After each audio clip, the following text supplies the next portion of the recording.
Hello दोस्तों, कैसे हो आप सब? अच्छे होंगे।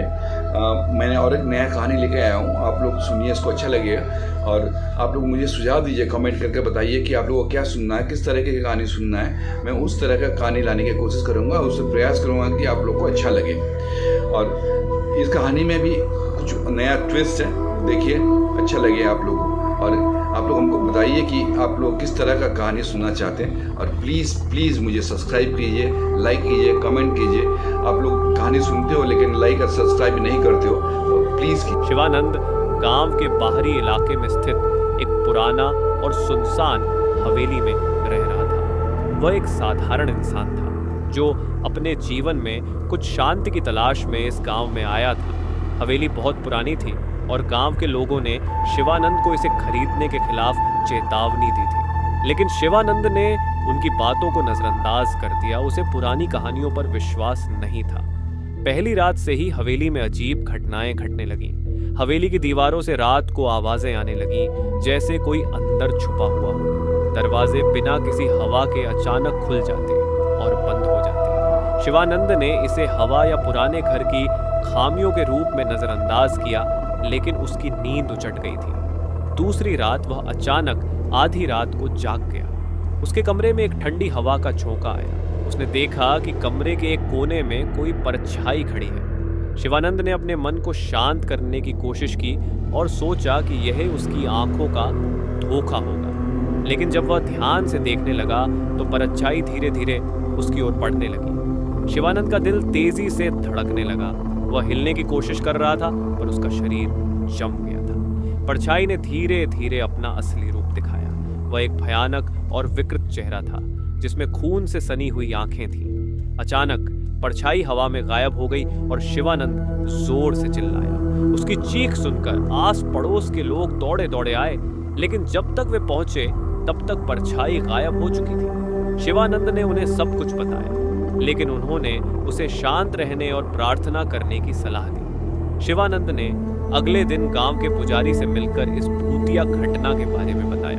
पुजारी ने हवेली के इतिहास को जानने की कोशिश की और पाया कि कई साल पहले वहां एक महिला का दर्दनाक अंत हुआ था। कहा जाता है कि वह महिला हवेली के मालिक की पत्नी थी, जिसे हवेली के अंदर ही जिंदा दफन कर दिया गया था।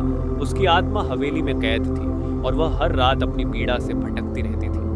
पुजारी ने शिवानंद को हवेली छोड़ने की सलाह दी, लेकिन शिवानंद ने यह सोचा कि वह इस समस्या का सामना करेगा। उसने पुजारी से कोई उपाय पूछने की कोशिश की, लेकिन पुजारी ने साफ मना कर दिया, क्योंकि वह भूत की शक्ति को नियंत्रित करने में खुद को असमर्थ समझते थे। शिवानंद ने खुद को मानसिक रूप से तैयार किया और रात को हवेली के चारों ओर देवी की मूर्तियां रख दी। उसने माना कि इस तरह वह आत्मा को काबू में कर सकेगा। रात फिर आई और हवेली एक बार फिर सन्नाटे में डूब गई। आधी रात होते ही हवेली के अंदर एक अजीब सी खामोशी छा गई।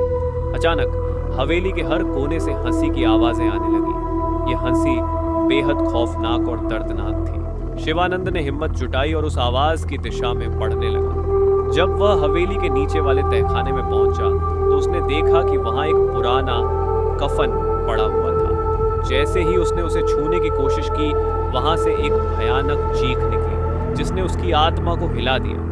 चीख के साथ ही हवेली की दीवारें हिलने लगीं और तहखाने का दरवाजा खुद ब खुद बंद हो गया। शिवानंद को एहसास हो गया कि वह फंस चुका है। दरवाजे पर जोर जोर से धक्का देने के बावजूद वह नहीं खुला। अचानक वह भूतिया परछाई फिर से सामने आई। इस बार उसने शिवानंद की ओर इशारा किया और उसके अंदर एक अजीब सी शक्ति महसूस होने लगी।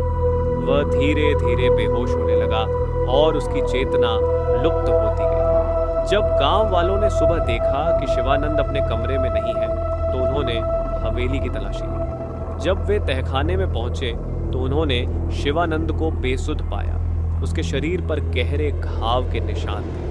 गांव वालों ने उसे बाहर निकाला और डॉक्टर के पास ले गए, लेकिन वह बहुत गंभीर हालत में था। डॉक्टर ने कहा कि वह शारीरिक रूप से तो ठीक हो सकता है, लेकिन मानसिक रूप से वह अब कभी ठीक नहीं होगा। हवेली को फिर से बंद कर दिया गया और गांव वाले वहां जाने से डरने लगे। शिवानंद ने कुछ दिनों बाद अपनी आखिरी सांस ली, लेकिन उसकी आंखों में वही डरावना दृश्य अब भी बसा हुआ था। गांव के लोग अब हवेली के पास भी नहीं भटकते। उन्हें यकीन हो गया था कि उस भूतिया आत्मा की काल रात्रि ने शिवानंद को हमेशा के लिए अपने वश में कर लिया था। हवेली अब भी वहीं खड़ी है, एक सन्नाटे में लिपटी, जो किसी भी नए आगंतुक के लिए काल रात्रि का प्रतीक बन गई है।